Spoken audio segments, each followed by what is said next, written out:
اب جب حضرت یوسف علیہ السلام کے بھائی آئے، انہوں نے دیکھا کہ کنویں میں یوسف علیہ السلام نہیں ہے، تو وہ اس قافلے کی طرف بھاگے۔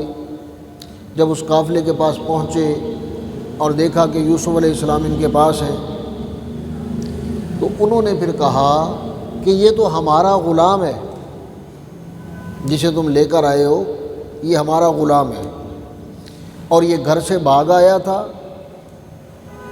اور کنویں میں گر گیا، تم وہاں سے نکال کے اسے لے آئے ہو، اسے ہمارے پاس واپس کرو یا پھر اسے خرید لو، ہم تمہیں اونے پونے بیچ دیں گے۔ واللہ علیم بما یعملون، اللہ جانتا ہے کہ وہ کیا کر رہے ہیں۔ وَشَرَوْهُ بِثَمَنٍ بَخْسٍ دَرَاهِمَ مَعْدُودَةٍ، پھر انہوں نے حضرت یوسف علیہ السلام کو انتہائی کم دام میں یوسف علیہ السلام کو بیچ دیا۔ وہ 20 درہم تھے، 25-30 درہم تھے، یعنی انتہائی کم قیمت پر یوسف علیہ السلام کو بیچ دیا، اور ساتھ انہیں نصیحت یہ کی کہ یوسف علیہ السلام کو لے جاؤ اور دور دراز کسی ملک میں جا کر اسے بیچ دو، بس یہ ہمیں نظر نہ آئے، واپس نہ آئے، ہمیں نظر نہ آئے، ہم اسے دیکھنا نہیں چاہتے۔ وَكَانُوا فِيهِ مِنَ الزَّاهِدِينَ، اور ان بھائیوں نے ظاہر یہ کیا کہ ہمیں اس غلام میں کوئی رغبت نہیں ہے، ہماری اس میں کوئی دلچسپی نہیں ہے، ہمیں اس غلام میں کوئی فائدہ نظر نہیں آتا، لہذا تم اس غلام کو لے جاؤ اور دور دراز کے کسی ملک میں لے جا کر اسے بیچ دو۔ اب وہ قافلہ اور قافلے والے وہ یوسف علیہ السلام کو لے کر پھر مصر پہنچے۔ وہاں جا کر پھر یوسف علیہ السلام کا دوسرا سودا ہوا، دوسری دفعہ انہوں نے بیچنے کے لیے یوسف علیہ السلام کو پیش کیا، اعلان کروا دیا کہ ہمارے پاس ایک خوبصورت غلام ہے، اگر کوئی خریدنا چاہتا ہے تو وہ آ جائے۔ اب لوگ دور دراز سے اکٹھے ہونے لگے یوسف علیہ السلام کو خریدنے کے لیے۔ وہ کرتے کرتے انہوں نے بالآخر یہ کہا کہ یوسف کے وزن کے برابر سونا چاندی جواہرات وہ جو دے گا اسے ہم یہ غلام فروخت کریں گے۔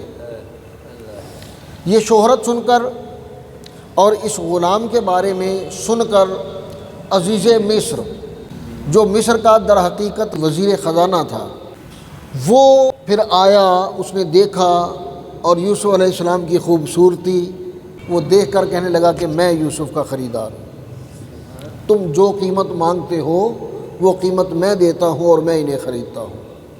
اب انہوں نے پھر یوسف علیہ السلام کے وزن کے برابر سونا چاندی جواہرات ریشم یہ دیا اور یوسف علیہ السلام کو خرید لیا۔ خرید کر وہ یوسف علیہ السلام کو اپنے محل میں لے گئے۔ وقال الذی اشتراہ من مصر، اب مصر میں جس نے یوسف علیہ السلام کو خریدا تھا، عزیز مصر، لامرأتہ، اس نے اپنی بیوی سے کہا کہ اکرمی مثواہ، اسے عام غلاموں کی طرح نہیں رکھنا، اس کا چہرہ مہرہ بتا رہا ہے، اس کا حسن بتا رہا ہے کہ یہ غلاموں کے خاندان سے نہیں ہے، لہذا اسے عام غلاموں کی طرح نہیں رکھنا۔ اکرمی مثواہ، اسے عزت کے ساتھ اکرام کے ساتھ رکھنا۔ عسیٰ ان ینفعنا، ہو سکتا ہے کہ یہ ہمیں فائدہ دے۔ او نتخذہ ولدا، یا ہم انہیں اپنا بیٹا بنا لیں، کیونکہ وہ لاولد تھا، اس کی اولاد نہیں تھی۔ تو عزیز مصر نے کہا کہ ایک تو ہمیں فائدہ دے سکتا ہے، یا ہم اسے اپنا بیٹا بنا لیں گے اور اپنے پاس رکھیں گے، لہذا اسے عزت کے ساتھ، اعزاز کے ساتھ، محبت کے ساتھ رکھنا، غلاموں کی طرح نہیں رکھنا۔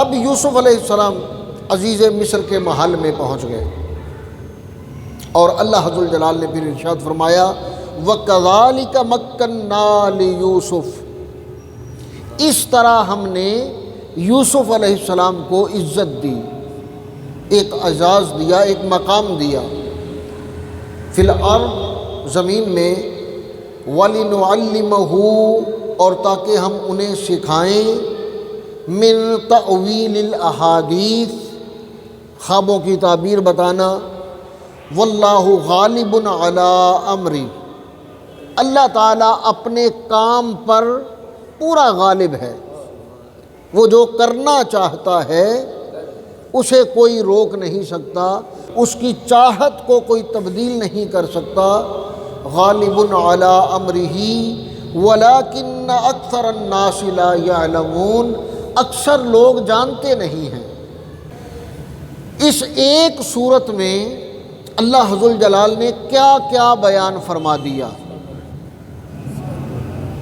قرآن مجید تو ہے نا جس کے بارے میں کہا جاتا ہے کہ وَلَا رَطْبٍ وَلَا يَابِسٍ إِلَّا فِي كِتَابٍ مُبِينٍ، کہ پورے قرآن مجید میں سب کچھ اللہ تعالیٰ نے بیان فرمایا۔ اب حسن دیکھیے قرآن مجید کا کہ اس سورہ میں اللہ تعالیٰ نے کیا کیا حکمتیں، کیا کیا حقائق اور کیا کیا نظام اللہ تعالیٰ نے بیان فرما دیے۔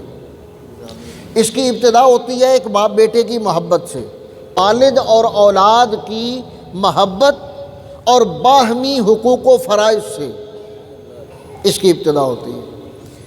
باپ کا اپنی اولاد کے ساتھ، اولاد کا اپنے باپ کے ساتھ کیا تعلق ہونا چاہیے، کیا معاملہ ہونا چاہیے، یہاں سے ابتدا ہوتی ہے۔ اس کے ساتھ ہی خاندانی نظام شروع ہو جاتا ہے کہ اللہ ذوالجلال نے جو خاندان بنایا ہے، بھائی بنائے ہیں، رشتہ دار بنائے ہیں، ان کے ساتھ رویہ کیسا ہونا چاہیے، سلوک کیسا ہونا چاہیے۔ یعنی جو یوسف علیہ السلام کے بھائیوں نے کیا وہ انتہائی منفی عمل تھا، اللہ تعالیٰ نے اس عمل کو پسند تو نہیں کیا، اگرچہ وہ حکمت الہی، مشیت الہی کے مطابق تھا۔ تو عائلی زندگی کا نظام کیسا ہونا چاہیے، ساتھ ہی وہ بیان فرما دیا۔ حضرت یوسف علیہ السلام مصر میں پہنچے، ان کی حکمت عملی، ان کی سوچ، ان کی عقل، ان کا علم، وہ کیا ہے اور کیا ہونا چاہیے، اس کا بیان ہے۔ پھر اقتصادی نظام، معاشی نظام جو یوسف اگلی آیات میں آ رہا ہے، یوسف علیہ السلام نے جو نظام دیا مصر کو قحط کے دوران،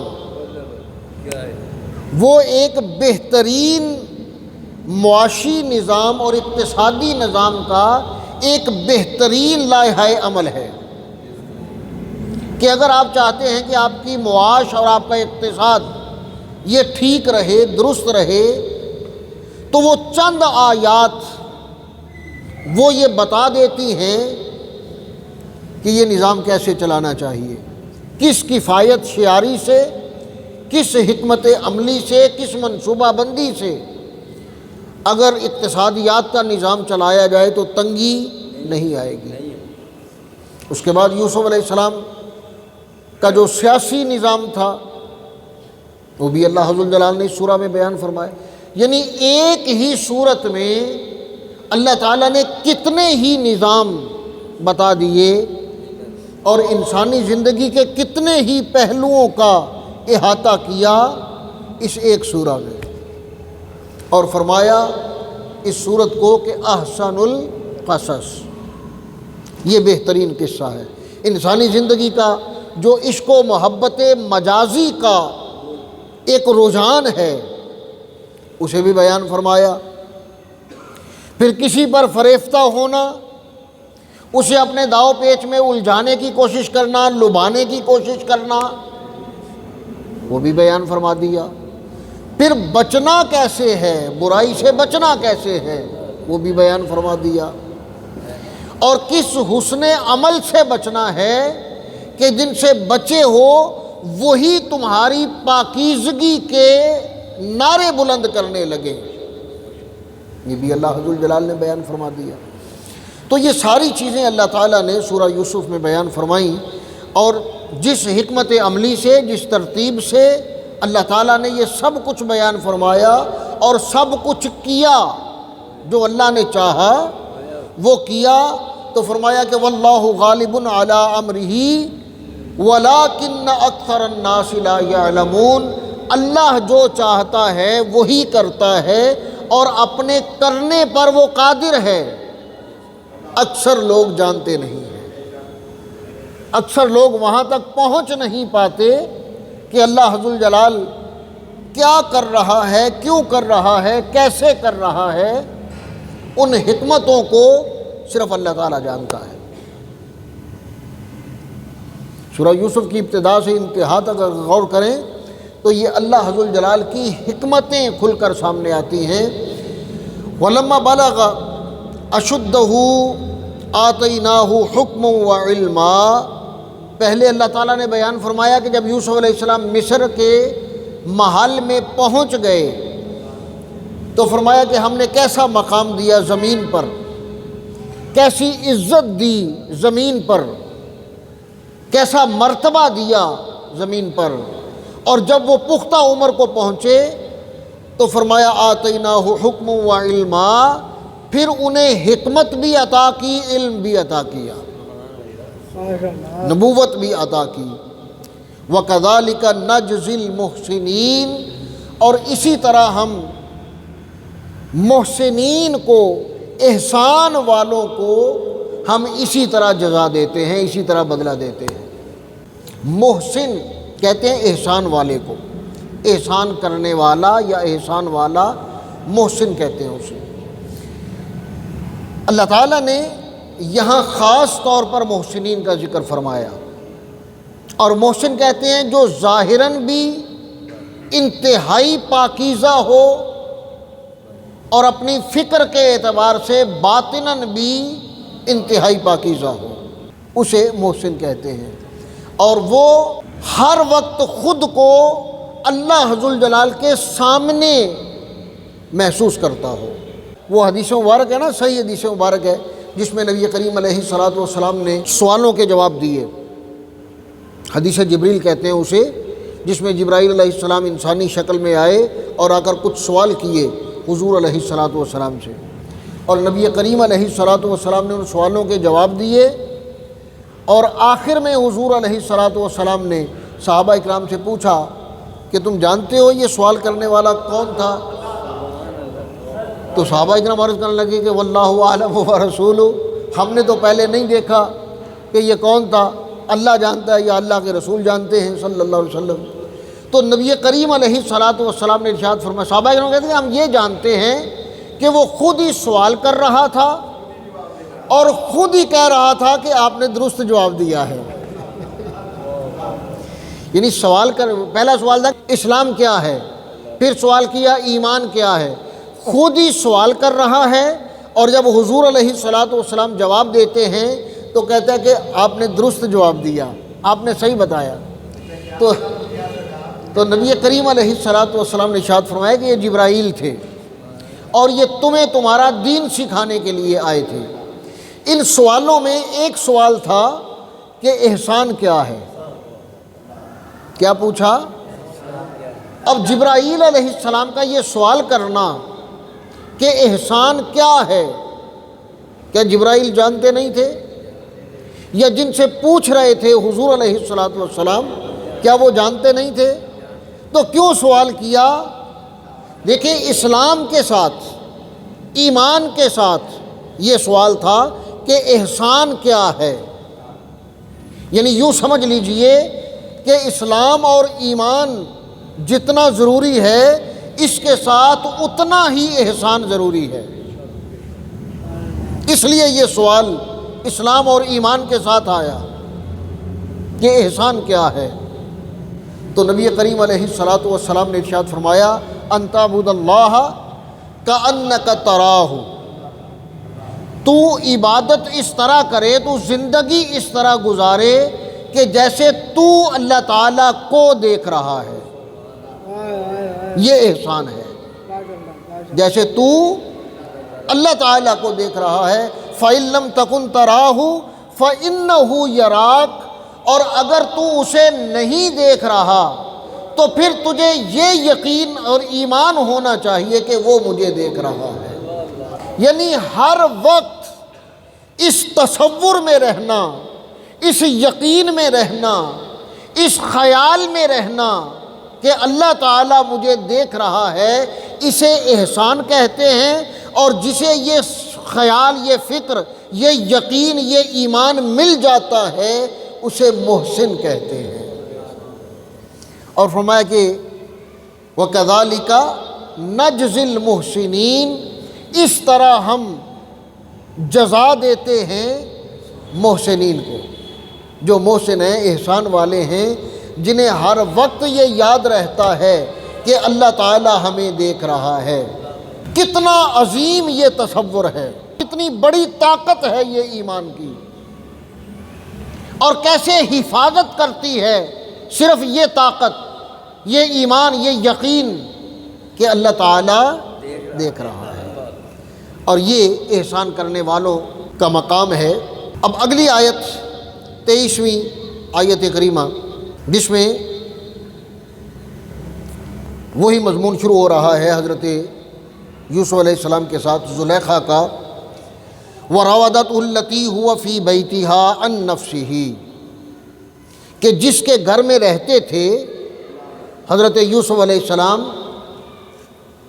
اسی زلیخا نے انہیں اپنے نفس سے مغلوب ہو کر، مجبور ہو کر اپنی طرف لبھانے کی کوشش کی، اپنے دام فریب میں قید کرنے کی کوشش کی۔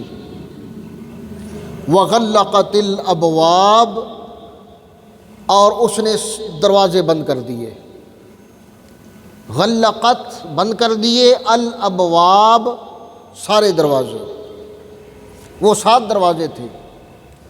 اب وہ دروازے کیسے تھے اس کے بارے میں 2 آراء ہیں مفسرین کی، کہ ایک بڑا کمرہ تھا، اس ایک کمرے کے 7 دروازے تھے، اور دوسری رائے یہ ہے کہ کمرے کے اندر کمرہ، پھر اس کے اندر کمرہ، پھر اس کے اندر کمرہ، یعنی ایک دروازہ کھلا دوسرے کمرے میں، دوسرے کمرے کا دروازہ کھلا تیسرے کمرے میں، تیسرے کمرے کا دروازہ کھلا چوتھے کمرے میں، یعنی وہ ایک کمرے کے اندر 6 کمرے اور تھے، یعنی 7 دروازے تھے، اور 7 دروازوں میں سے گزر کر ایک 7واں کمرہ تھا، جس میں زلیخا حضرت یوسف علیہ السلام کو لے کر گئیں۔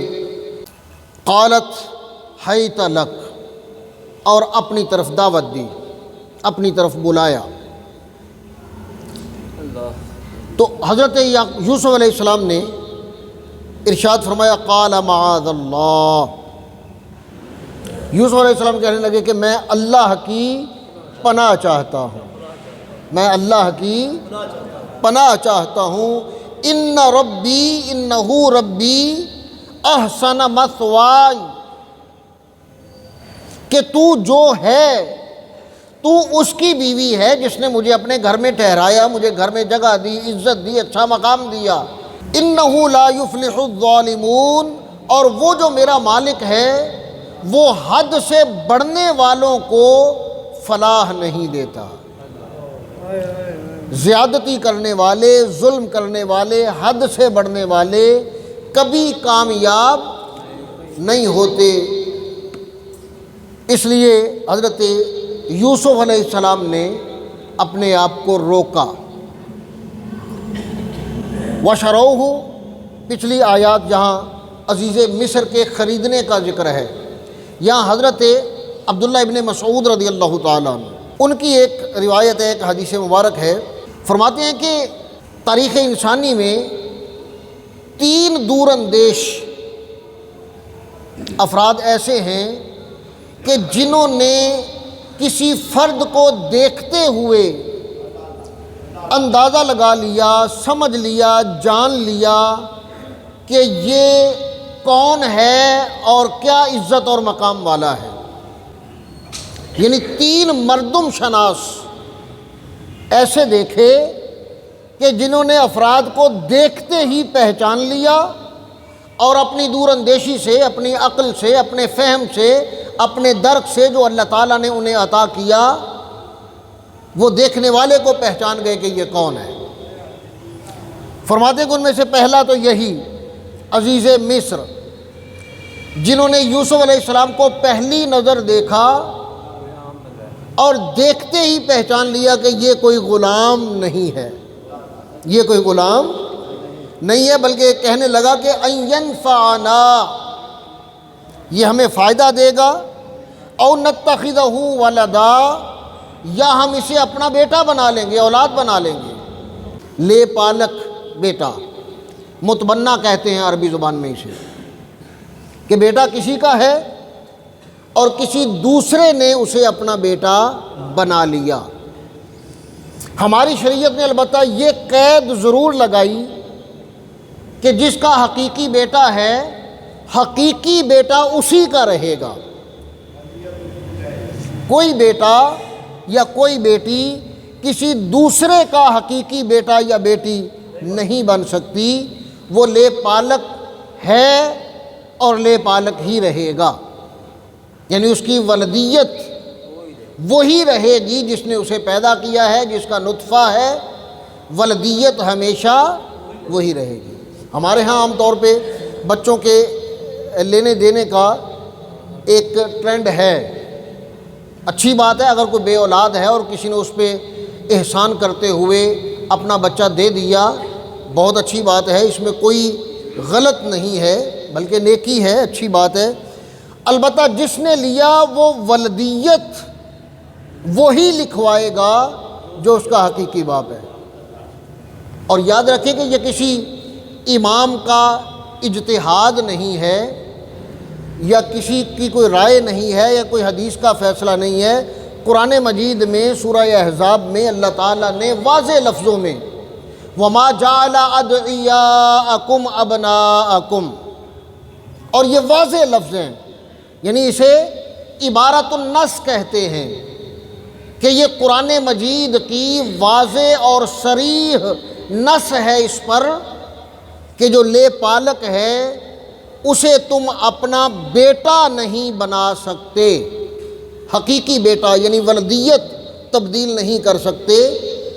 ادعوہم لآبائہم، جب بھی اس کے والد کا نام لو تو وہی نام لو جو اس کا حقیقی والد ہے۔ ہوا اقسط عند اللہ، اللہ کے نزدیک انصاف یہی ہے۔ اللہ تعالیٰ نے قاعدہ، قانون اور اصول یہی بنایا ہے کہ جس کا بیٹا یا بیٹی ہے نام اسی کا رہے گا، والد وہی رہے گا۔ البتہ جس نے پالا ہے اسے باپ کہا جا سکتا ہے، ابا یا ابو کہا جا سکتا ہے، والد نہیں کہا جا سکتا۔ والد والدہ یالدو سے جنم دینے والے کو کہتے ہیں جس کا نطفہ ہے، والد صرف وہی ہو سکتا ہے۔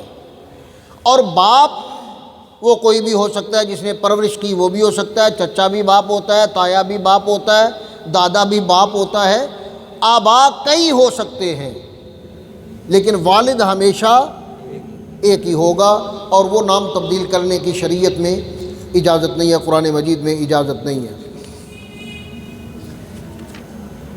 فرمایا غلقت الابواب، دروازے بند کر دیے، وقالت حیت لک، اور اپنی طرف دعوت دی، بلایا، لبھایا۔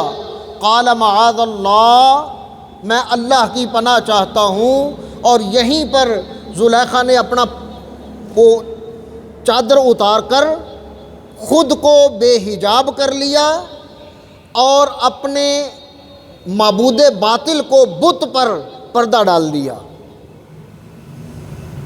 اب دیکھیے، جو معبودان باطلہ کے بندے ہوتے ہیں، جھوٹے خداؤں کو ماننے والے ہوتے ہیں، ان کی عقل پر بھی پردہ پڑا ہوتا ہے۔ آپ اندازہ کیجئے کہ اگر عقل پہ پردہ نہ پڑا ہو تو کیا کوئی مخلوقات کو بھی اپنا معبود بنائے گا؟